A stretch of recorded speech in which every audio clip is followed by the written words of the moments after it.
আজই ডাউনলোড করুন আর এনজয় করুন আপনার পছন্দের শো। কি বললেন নামটা? Wood pizza.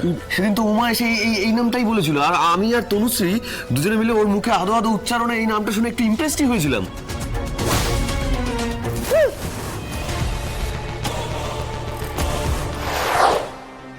আমাদের এই দুজনকেই খুঁজে বের করতে হবে। আচ্ছা, কারোর উপর কি আপনাদের সন্দেহ হয়? মানে কে বা কারা কাজটা করতে পারে? জানি না, আমি এত কিছু জানি না, তবে আমি এইটুকু জানি দীপঙ্কর বাবু, ভাইরাসটা কত তাড়াতাড়ি নিজের কাজ শুরু করতে পারে, আর একবার কাজ শুরু করে দিলে মানুষকে কত তাড়াতাড়ি শেষ করে দিতে পারে। আনন্দি, তুমি এভাবে কেন বলছো? উনি এভাবে বলছেন তার কারণ মিস্টার লাহিড়ী ওনার এছাড়া এই সময় আর ভাবার বা করার মতো কিছু নেই। কারণ প্রথমত উনি একজন ডাক্তার, আর দ্বিতীয়ত উনি মা। আর তাছাড়া আমি তো আছি, আপনারা এত চিন্তা করছেন কেন? আচ্ছা, আমরা এবার প্রথম থেকে দেখে নিই তো এই কেসটায় আমরা ঠিক কি কি পাচ্ছি। দেখুন, প্রথমে উমা পিৎজা খেতে চাইলো, আর উমার কথা শুনে আমি পিৎজাটা অর্ডার করলাম। তারপর উমা পিৎজা খেয়েও শরীর খারাপ করে গেল। আমি আপনাকে বলেছিলাম, আমি বলছিলাম না পিৎজায় কোনো সমস্যা আছে? একদম ঠিক বলেছেন আনন্দি ম্যাডাম, একটা সমস্যা তো এই পিৎজাতে আছেই।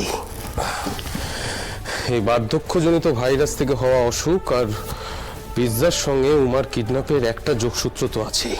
আমি এই পিৎজার ব্যাপারে কিছুই জানতাম না। না, আপনি জানতেন না, তার কারণ আমরা ইনভেস্টিগেট করছিলাম। আনন্দ ম্যাডাম ওই পেশেন্টদের চেক আপ করার পর চিজ থেকে কিছু একটা সমস্যা হওয়ার কথা আমাদের বলেছিলেন। সেই সম্ভাবনার উপর ভিত্তি করে আমি পিৎজা কোম্পানিতে, যে পিৎজা কোম্পানির পিৎজা খেয়ে প্রত্যেকটা পেশেন্ট অসুস্থ হয়েছে সেখানে গিয়েছিলাম এবং খোঁজখবরও নিয়েছিলাম, কিন্তু সেখানে আমি কিছু পাইনি। তোমার না জানাটাই স্বাভাবিক আদি, কিন্তু আমরা যেন তো ঠিক দিকেই এগোচ্ছিলাম। দেখুন, পিৎজাতেই সমস্যা ছিল, নাহলে আমার মেয়েটা কেন অসুস্থ হবে, তাই না? একদম ঠিক কথা বলেছেন আনন্দ ম্যাডাম, সমস্যা একটা ওখানেই ছিল। একবার আপনি ভেবে দেখুন ডাক্তার লাহিড়ী, আমি ওখানে ওই পিৎজার দোকানে গিয়ে তার কিচেনে ঢুকে পিৎজা পরীক্ষা পর্যন্ত করেছি, কিন্তু তাও কিছু পাইনি। স্ট্রেঞ্জ, উড পিৎজায় নাকি গন্ডগোল। কি বললেন নামটা? Wood pizza. রাইট, এই উড পিৎজা। সেদিন তো উমা এসে এই নামটাই বলেছিল, আর আমি আর তনুশ্রী দুজনে মিলে ওর মুখে আদো আদো উচ্চারণে এই নামটা শুনে একটু ইমপ্রেসড হয়েছিলাম। আমি সঙ্গে সঙ্গে পিৎজাটা অর্ডার করলাম। সাবাস, তাহলে তো আর হয়ে গেল, আর কোনো চিন্তা করার কারণ। আমি বলছি আনন্দি ম্যাডাম, আমরা সত্য করে বার করতে চাইছি, এবং আমরা যাতে সত্যের কাছাকাছি পৌঁছতে না পারি সেজন্য আমাদের ভুল দিকে চালনা করা হচ্ছে। আমাদের ইমিডিয়েটলি ওই উড পিৎজা যে দোকান থেকে কিনে এনে উমাকে খাওয়ানো হয়েছিল সেই দোকানে যাওয়া দরকার। কি বলছে পিৎজা করে? কিছুই তো বুঝতে পারছি না। আর একটু জোরে বল না রে বাবা।